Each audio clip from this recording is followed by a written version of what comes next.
Hi guys, late last year I had the pleasure of giving a talk at the Cody Firearms Museum's Arsenals of History Symposium. I've been working with my friend Jonathan Ferguson of the Royal Armouries on a research paper looking at British use of the AR-15 platform. My focus for the project has been the user experience. I've spoken to over 25 veterans from across the British military who have experience using the AR-15 M16 platform on operations. Chronologically, their experiences span nearly 60 years, and this somewhat informal presentation gives a brief overview of some of the operations where the rifles have been used, ranging from the Indonesian Confrontation right through to the present day. As I mentioned, it's an ongoing project, so there's plenty of gaps to fill and further research to be done. So if you or anyone you know used the rifle while serving in the British military, I'd be interested to hear from you. Please do drop me an email at armourersbench@gmail.com. Thanks for watching. I hope you find the talk interesting. So following on from what John had to say, he did the hard part, explained all the complicated variations and such. I'm going to just take you through what is essentially a look at where these were used, how they were used, and with a smattering of a few opinions from the guys who used them.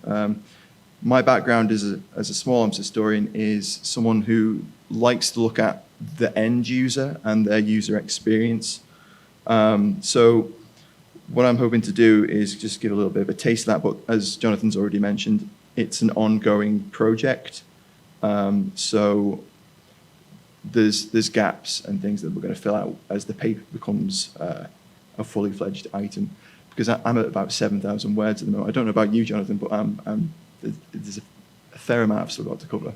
So let's move on. Have we got any Clinton Ford fans in the house? No? No, didn't think so. Okay, so he's kind of like a UK Bob Hope, and here he is in 1966 in Borneo.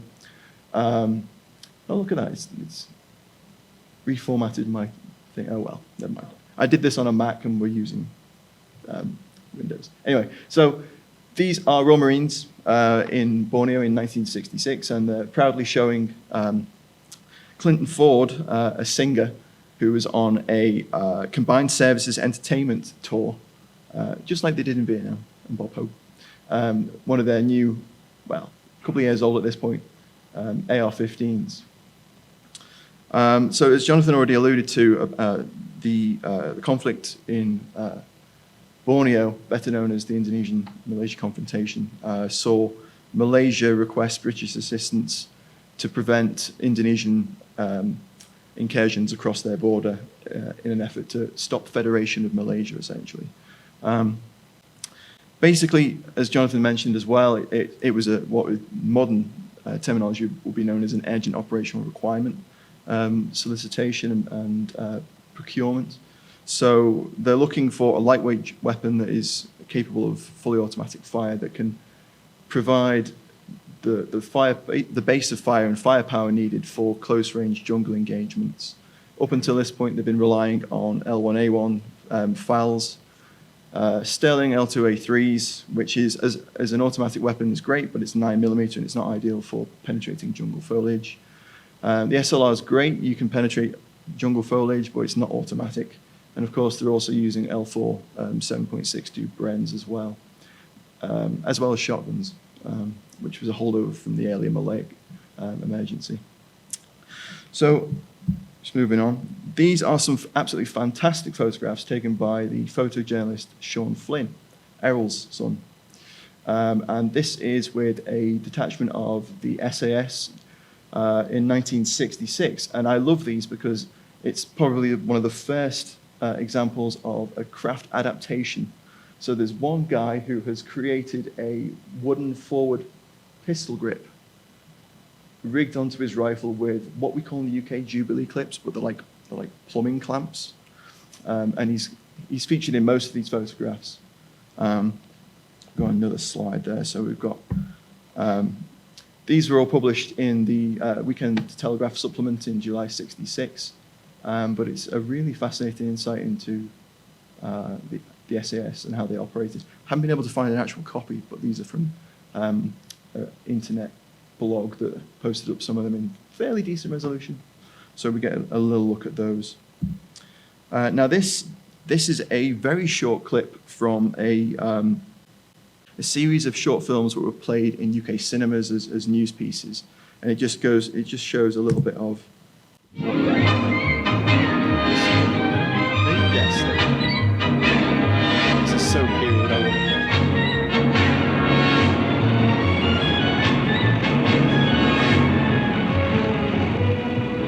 For over 3 years, more than 50,000 British servicemen, together with Commonwealth forces, have fought a war that wasn't a war in the Far East.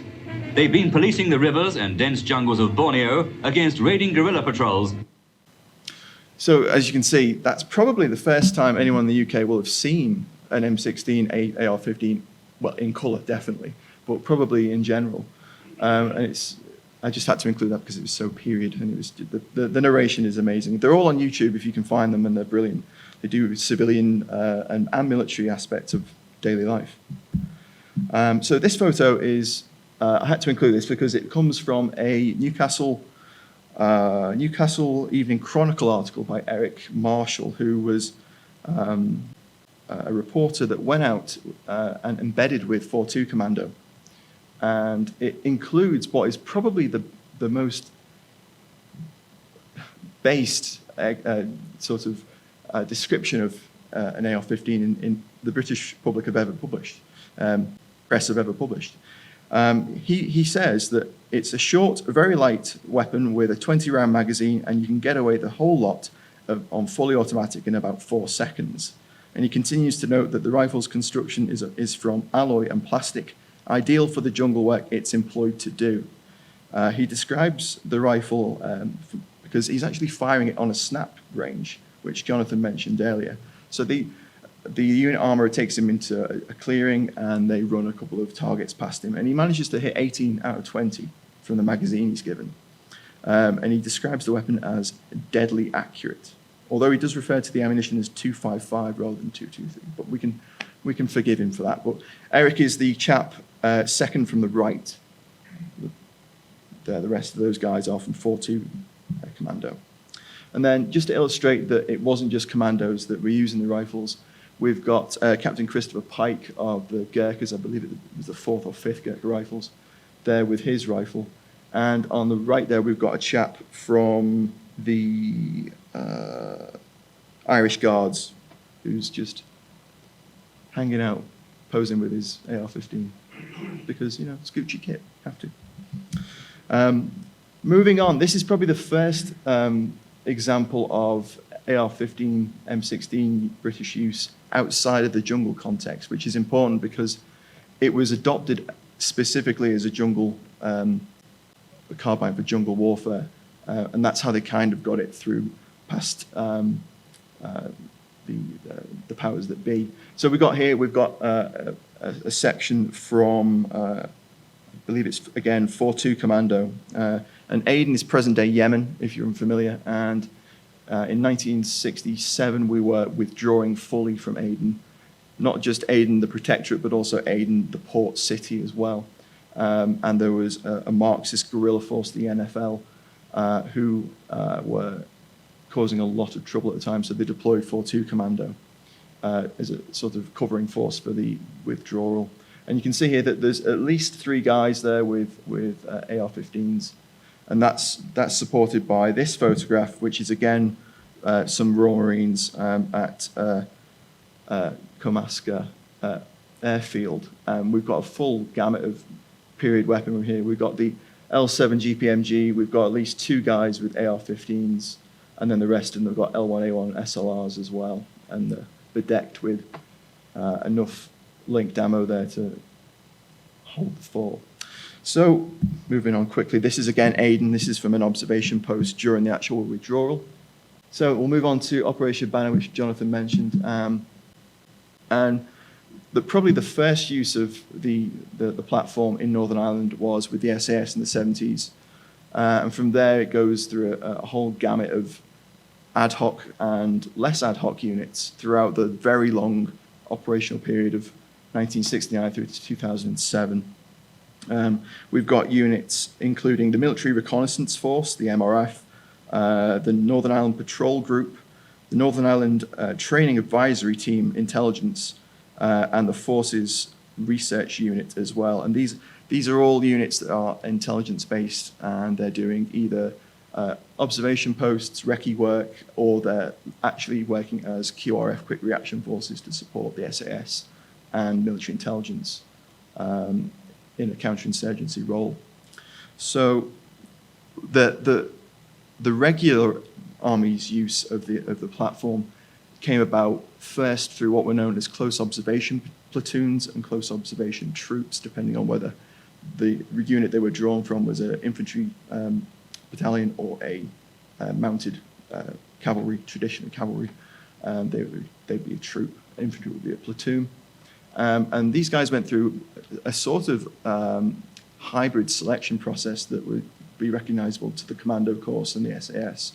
They were picked for being intelligent, highly fit guys that would be capable of operating in the field on the border with Southern Ireland, the Republic of, to interdict IRA movement of supplies back and forth. And the AR-15 was chosen for that role because these guys were operating on their own in small bricks or small patrol units. So the firepower that the M16 AR-15 platform could provide was important, and it was lightweight. So I've spoken to a number of these guys. So one of the things that I'm doing with this project is I'm speaking to a lot of veterans who had experience with these rifles, because there's very little written other than the contracts that we've seen in some of the trials reports. But a lot of that ends by the mid-70s. We don't have a great deal of information on a lot of aspects of British use of the platform. So speaking to these guys, I've spoken to a couple that were part of these close observation platoons, and they describe they're operating in often in civilian clothing. They are operating from essentially panel vans. So getting out of a panel van with an SLR isn't the best thing to do. Although at the time we're running FB432s, which have very small back doors, and guys are getting in and out of those, and Saracens and such. But the guys I've spoken to describe them as being compact, and the firepower being the main aspect that they like. So here we've got a roadblock with some guys armed with, you'll note that they're probably 604s because of the three-pronged flash hiders there. And we've got a number of these photographs from these, so I'll just zip through these. By the mid-80s, things change a little bit. So with interest in 5.56 and the development of the SA-80 coming through, it seems that the regular army begins issuing brick commanders, patrol commanders with these legacy AR-15s, which have seen about 30 years worth of hard service by this point. So some of the guys that I spoke to described them as being a little bit rattly. But they all considered them Gucci kit when they were handed them. They found them really interesting because they'd never had anything like it before. So both of these photographs were taken in South Armagh, on the border with the Republic of Ireland, at a place called Crossmaglen. And again, they're out in it's a rural area, so it's not those iconic images you have of Northern Ireland where they're patrolling in streets. It's down in what they used to call bandit country, where they'd try and interdict and stop IRA active service units moving stuff back and forward. And again, another great photograph of one of these little vehicle stop and checkpoints. And then I've got a little clip here of a weapons. Marine describing its Each man will carry island. an AR-15 and 4 mags. The AR-15 is the Armalite, a weapon rarely issued to British forces. It is light and short, distinct virtues when climbing with it. Its chilling notoriety comes from its adoption by IRA terrorists. What attractions has it got for them? Well, once you split it in half, you take the locking pin out, and you can take these out, and it splits in half. So you can imagine that from there to there, one piece, and then your butt is your second piece, and it fits very nicely underneath a pram. So that's from a 1980, 89, I believe, documentary called Royal Marines Behind the Lines, and they're actually mountain and Arctic warfare cadre, who I'll talk a little bit more about in a moment. But this is a real treat. So next up, I want to just show you another little clip from a special boat service, which are the naval analog of the SAS, and they are. This is from a sort of a capabilities film explaining how the SBS would retake an oil rig that was taken by a terrorist force. 175, yes. It's very alley kit for 719, yes. The SBS have studied and rehearsed their special role in this type of operation, and their immediate priority is to draw weapons, pre-packed ammunition, and all the equipment necessary for their role in the operation. 175, yes. And this is the operation to retake the oil rig. Shot in daylight because it's easier, and you can see what they're actually doing. But it would have happened at night. The film does make that clear.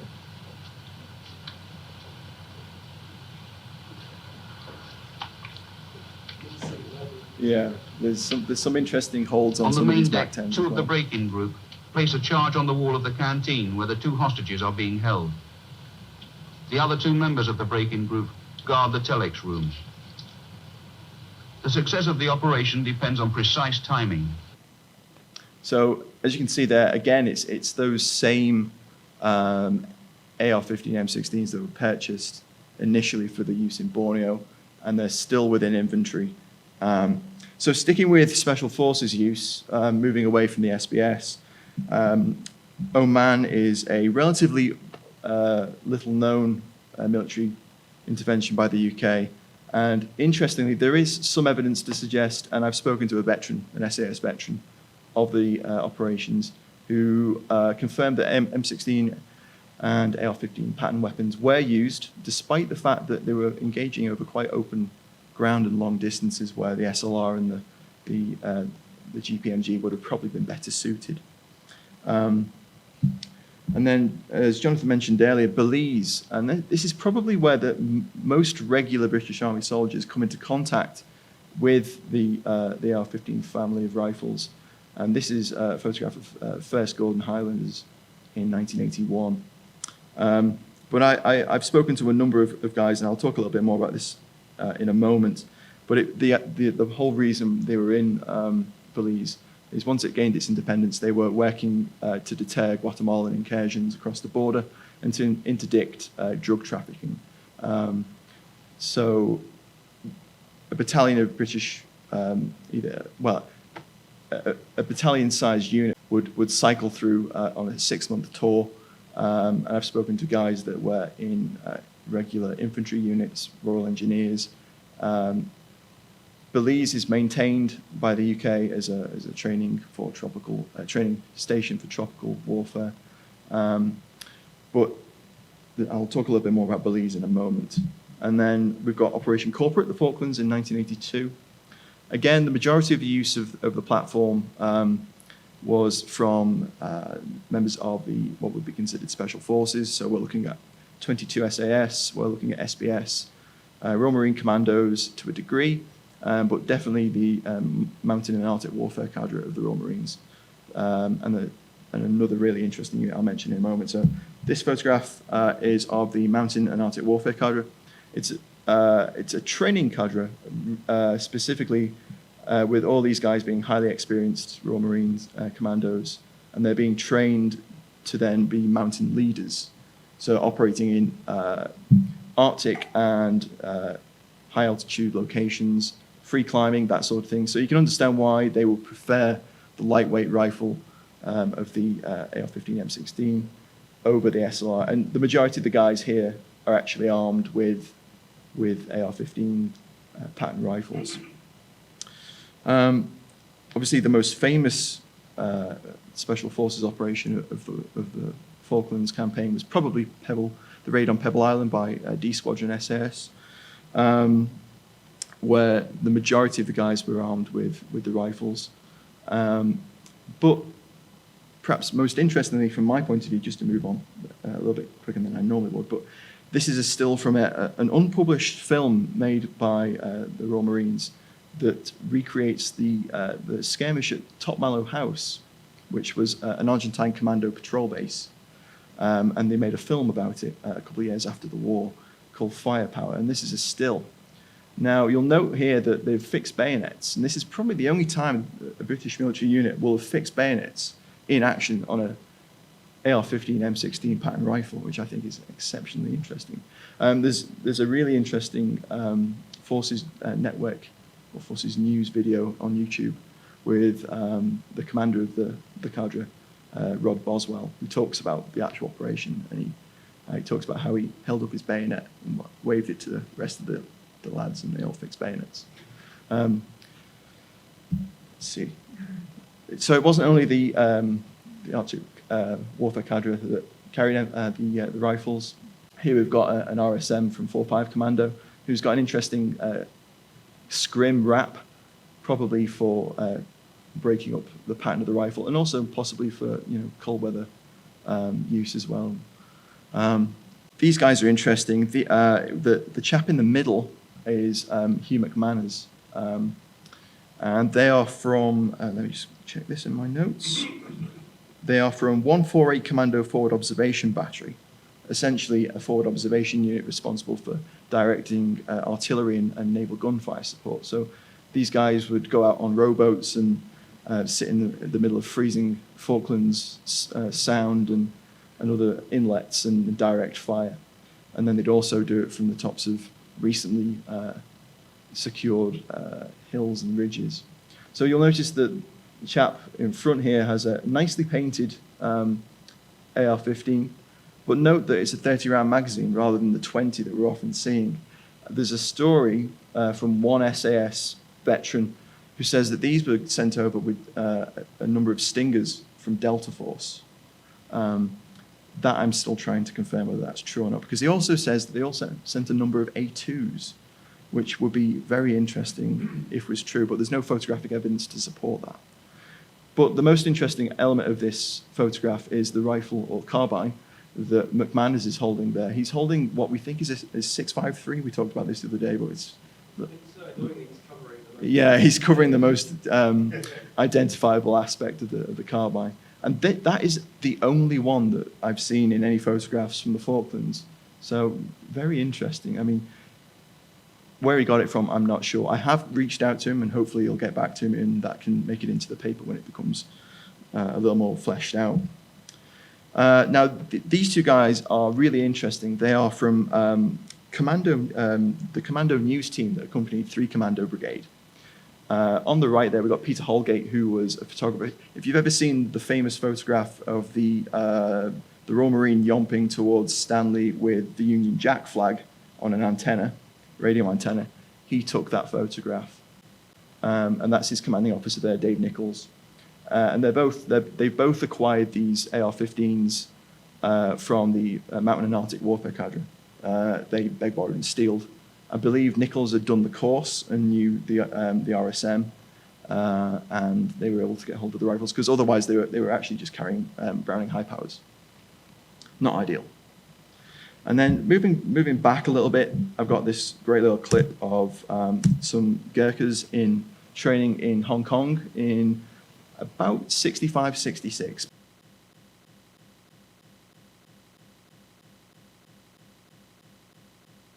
So yeah, we've got SLRs, and then over in the background there, we've got an AR-15.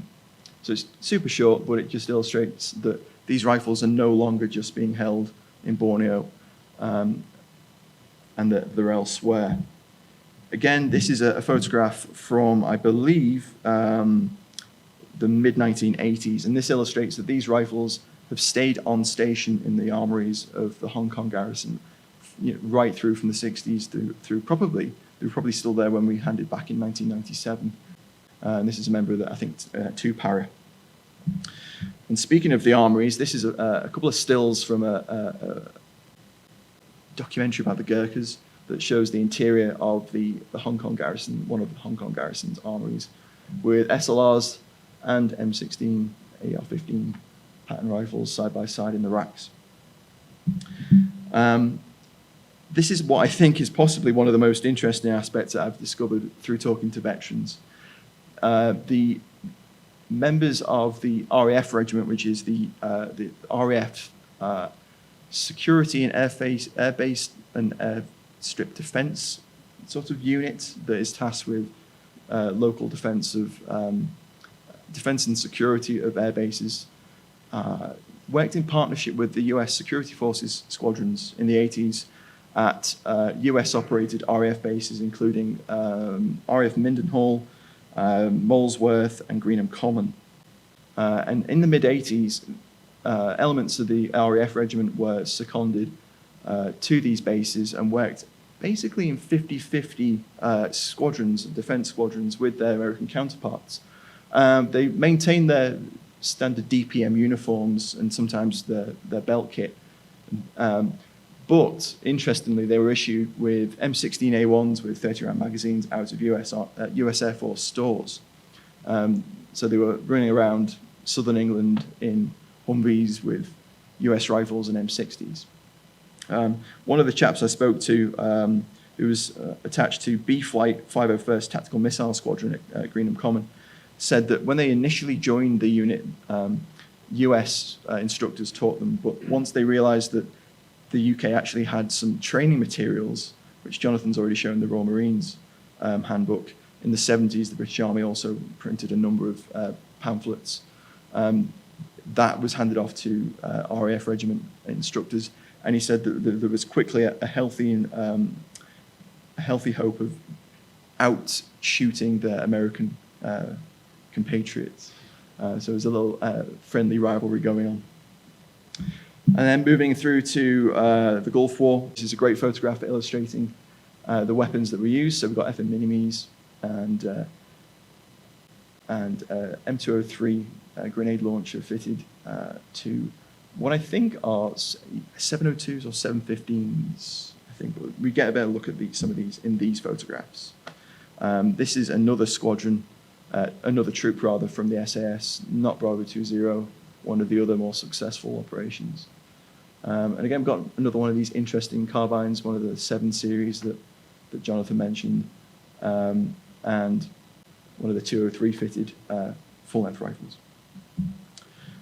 Just skip through this because I know we're pushing for time.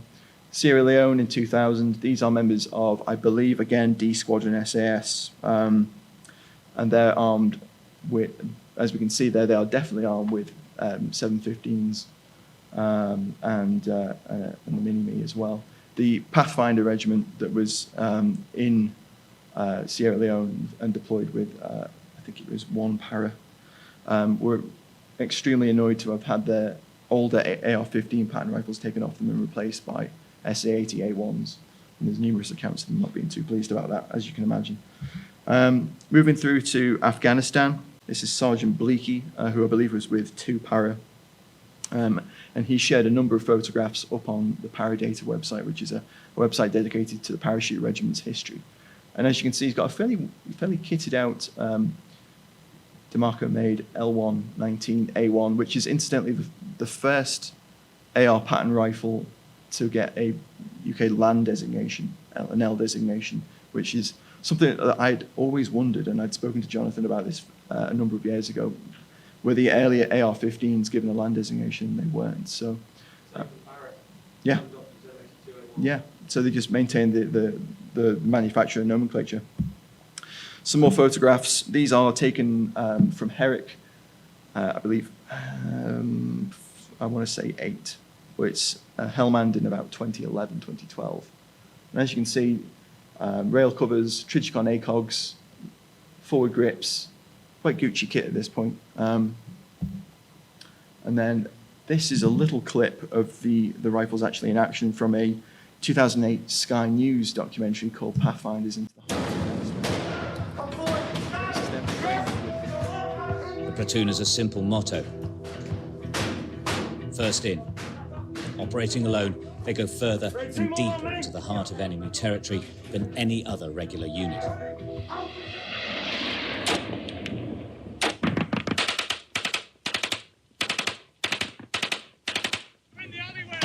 Can you see from there? Yes.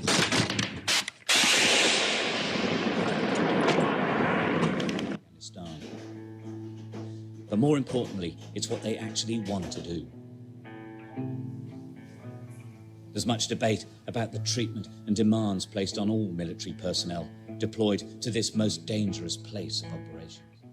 So that's an interesting clip because it not only shows them training with the rifles and then also putting them back after the deployment, but it also includes some combat footage of not only the 15.7-inch barrel variant of the L119A1, but also the CQB 10-inch upper as well, which is mag dumping into a compound about 400 yards away before they put a 40,000-pound Javelin missile into what was probably a guy on a dirt bike.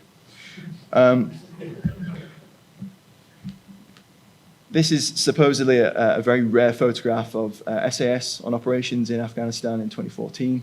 Again, a lot of the literature that's out there talks about how the Pathfinders, which is a platoon within the parachute regiment, which is now considered sort of an elite unit, not the tier 1 special operations, but a sort of a supporting arm, were equipped with rifles that went quite up to the same spec as what the SAS were carrying in the field. But this photograph, if it is indeed SAS, would suggest that they're operating with almost the same kit, minus the light laser modules, which sort of proliferate during this period, during Operation Telic, the UK name for the Iraq War. And we can see here that we've got a number of guys. I believe these are members of, I think these are SAS, but it's difficult to tell. The visual record for Special Forces in more recent campaigns is obviously quite murky, and it's difficult to confirm.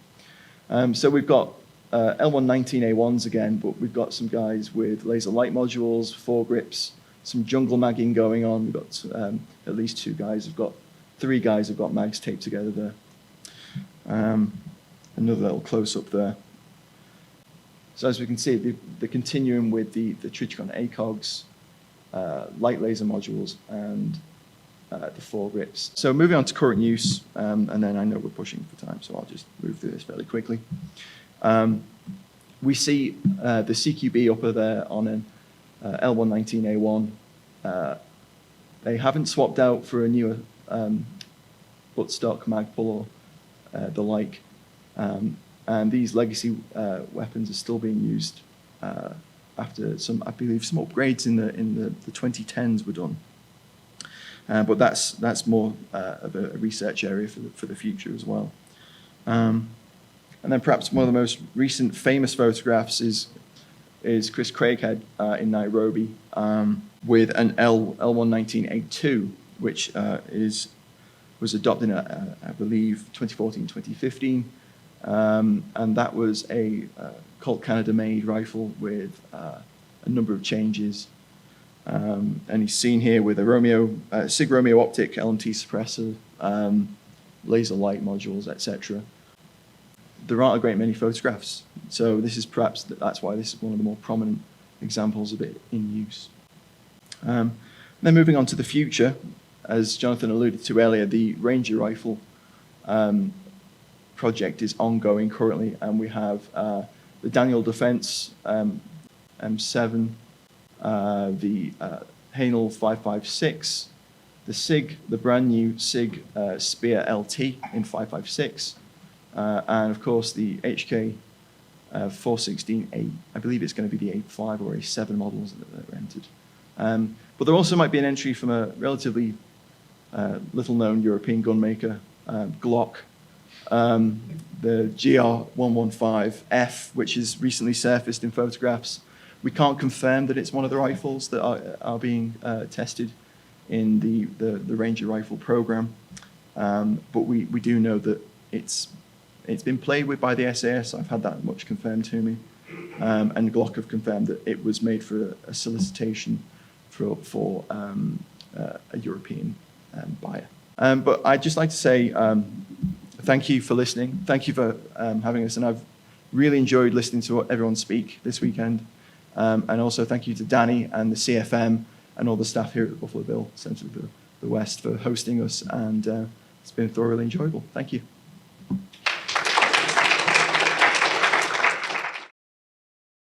Thanks for watching. I hope you found that interesting. As I said earlier, if you're a British veteran and you have experience with the AR-15, I would love to hear from you. Drop me an email at armourersbench@gmail.com. Once again, thanks for watching. Don't forget to like, comment, share and subscribe. Check out the Cody Firearms Museum's website, and we'll have a lot of content looking at items from their collection coming soon. Thanks again. Catch you next time.